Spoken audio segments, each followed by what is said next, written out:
The first component that audio signals would have encountered in a typical 1960s session at Abbey Road would have been the console.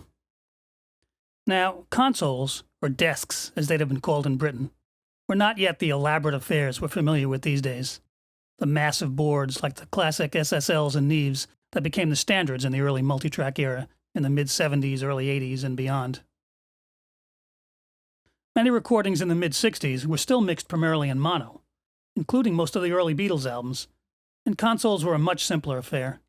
Just preamps, maybe a little simple EQ, pan controls if the board was stereo, and faders. As stereo recording gradually took over, EMI Record Company tasked their in-house engineering department with designing a new console to address the modern studio needs of their flagship studio on Abbey Road. The Recording Engineer Development Department, RED for short, came up with a series of consoles that include the ones that Waves has modeled here. The RED 17 was an 8-channel desk with simple EQ on all channels and configuration suitable for mono and stereo busing.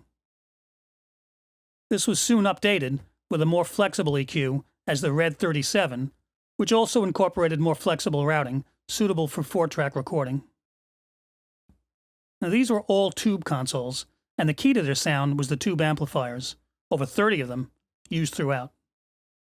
The RED 17 and RED 37, both modeled in this collection, used Siemens V72 tube amplifiers. In Britain, they'd be called valve amplifiers.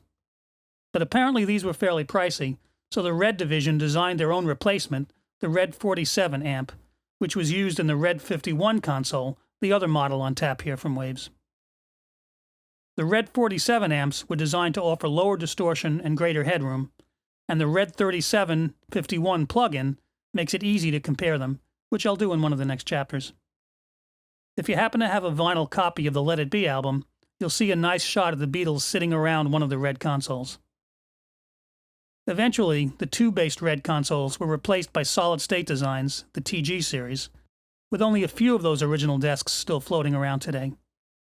Fortunately, the Waves models do a nice job of capturing the warmth of those designs.